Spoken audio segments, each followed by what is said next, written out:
Je tiens à remercier les organisateurs de cet important colloque pour l'invitation de vous parler de la dynamique du droit comparé dans les pratiques de la Cour suprême du Canada. Je regrette de ne pas être avec vous en personne pour rendre hommage au professeur Marc Assinis et de profiter pleinement des échanges aujourd'hui à la Cour de cassation.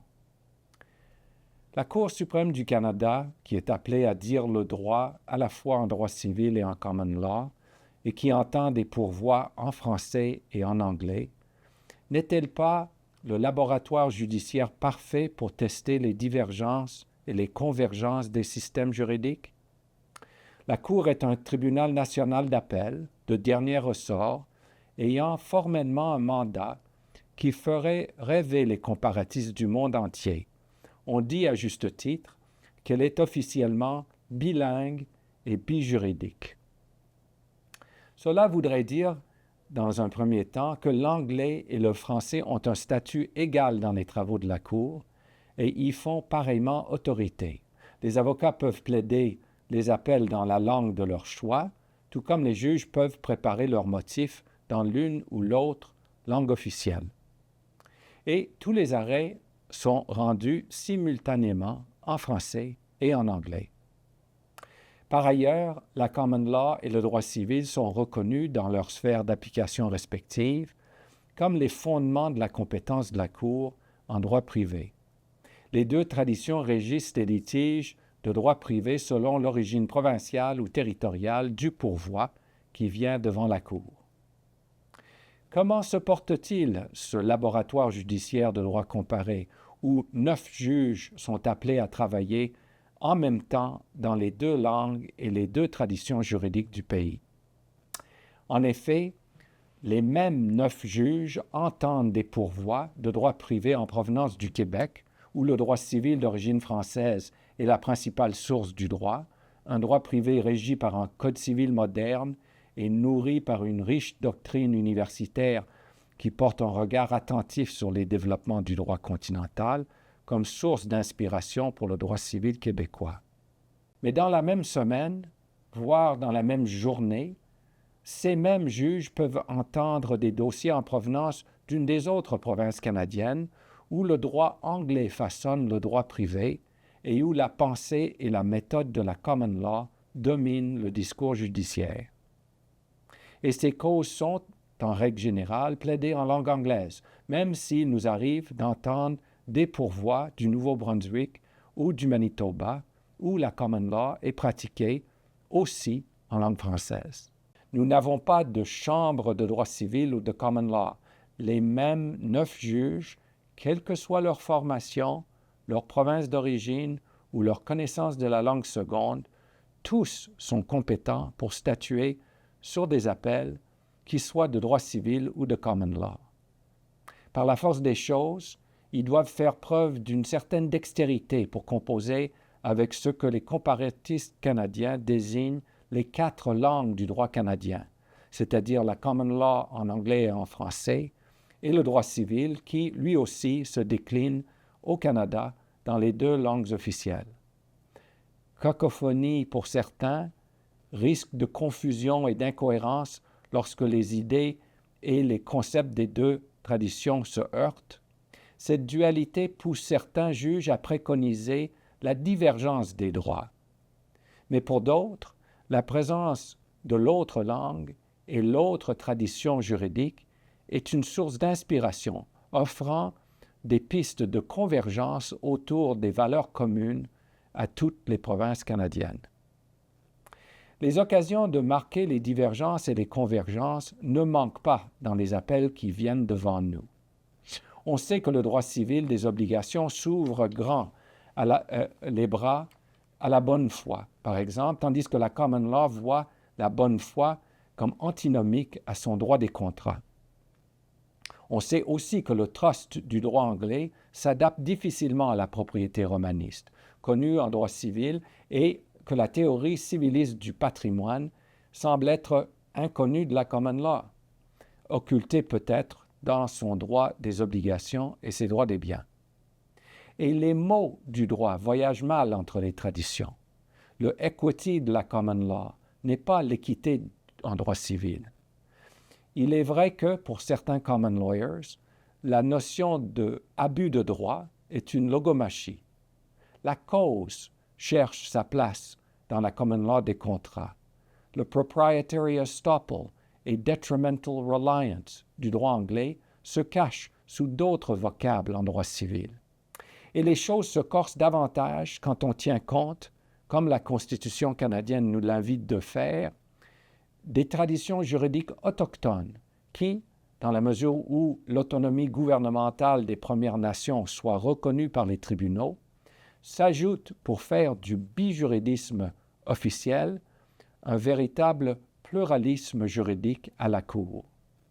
À titre d'exemple, le droit canadien reconnaît l'adoption coutumière pratiquée au sein des communautés autochtones et, de ce fait, le droit de la filiation, de l'autorité parentale, voire du principe du meilleur intérêt de l'enfant, doivent être repensés en lien avec un droit de la famille qui existe parallèlement à celui du droit civil et de la common law.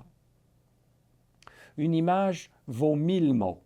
L'édifice de la Cour suprême est en lui-même une sorte de forme symbolique de ce laboratoire de droit comparé où le droit civil, la common law et le droit autochtone se fréquentent dans la vie judiciaire de tous les jours.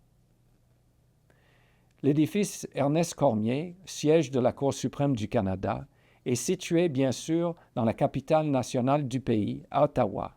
Il se trouve qu'Ottawa est dans la province d'Ontario, la province la plus populeuse, dont la grande majorité de ses résidents sont anglophones et où le droit privé fondamental, hérité de l'Angleterre, est la common law. Mais de l'autre côté de la rivière des Outaouais, vous voyez la ville de Gatineau, au Québec, la deuxième province en termes de population au pays, où le droit s'exerce principalement en langue française, où le droit privé fondamental est le droit civil. Tout comme l'édifice Cormier abritant la Cour suprême, les grandes tours qui longent la rivière des Outaouais à Gatineau appartiennent au gouvernement fédéral. Le gouvernement en est propriétaire au sens civiliste du terme. Puisque les immeubles se trouvent au Québec, c'est la propriété romaniste telle que consacrée par le Code civil du Québec. Ayez donc un peu de compassion pour nous, les 9 juges de la Cour suprême. Nous qui regardons par la fenêtre de notre salle de délibéré à la Cour suprême et qui voyons ce spectacle des droits qui s'entremêlent et s'entrechoquent. De loin, on s'imagine un dialogue constant mené par les juges entre les grandes traditions juridiques faites dans les 4 langues du droit privé canadien, c'est-à-dire le droit civil en français et en anglais, et la common law dans les 2 langues officielles. Ce bilinguisme et bijuridisme donne un aspect unique aux travaux de la Cour, rendu plus complexe, comme je dis, par la pertinence de plus en plus reconnue des traditions juridiques autochtones. Soucieux de la cohérence du droit civil et des dangers d'une déstabilisation conceptuelle venant de l'application, même à titre comparatif, des règles du droit anglais, les juges de la Cour autrefois voyaient l'étanchéité des traditions juridiques comme une vertu, un gage de stabilité. Or, certains commentateurs des travaux de la Cour voient dans la dernière génération une tendance plus accueillante au raisonnement comparatif. Sans aucun doute consciente de sa position que lui offre l'occasion d'observer le contexte de ses travaux dans les 2 traditions, la Cour puise plus souvent qu'autrefois dans le cadre bijuridique du pays pour éclairer ses décisions. Lorsqu'on y a recours de cette façon, les sources québécoises ne lient évidemment pas la Cour dans sa détermination de l'issue du pourvoi du droit privé provenant d'une province de common law. Elles servent plutôt d'autorité persuasive, notamment pour mettre en lumière la façon dont fonctionnent les règles applicables de la juridiction directement en cause. Les principes tirés de la common law ou du droit civil peuvent donc se servir de source d'inspiration pour l'autre tradition juridique précisément parce que les deux communautés juridiques partagent souvent les mêmes valeurs. Cette capacité institutionnelle unique de la Cour suprême, à titre de cour de dernière instance pour les appels de common law et de droit civil au Canada, lui permet d'engager un dialogue qui, selon le mot d'un comparatiste canadien, contribue à une pensée juridique nomade, issue d'une cour qui est plus qu'un tribunal d'appel pour chaque province. Mais on comprend la prudence de la Cour suprême en la matière. La fonction judiciaire comporte ses limites en raison de la compétence territoriale du juge sur le litige, ce qui limite l'étendue des autorités contraignantes dans les décisions de la Cour. Par ailleurs, il ne faut pas perdre de vue, en tant que tradition intellectuelle et historique, que la common law et le droit civil représentent, à bien des égards, des manières distinctes de connaître et de penser le droit. C'est d'autant plus vrai pour le droit autochtone, souvent véhiculé par une tradition juridique orale, qui incite le juge à la prudence dans ses propos. Pour conclure sur une note optimiste, la forte présence des juges bilingues dans le contingent actuel de la Cour, on vient de nommer une juge franco-ontarienne et une juge franco-albertaine, tout ça fait en sorte que tous les juges de la Cour parlent le français et l'anglais. Ceci facilite non seulement le dialogue entre le droit civil et la common law à la Cour, mais les échanges entre les juges à tous les niveaux. Le laboratoire du droit comparé de la Cour suprême semble être prêt à expérimenter activement pour mieux comprendre, dans la pratique judiciaire, la place du droit comparé. Merci beaucoup.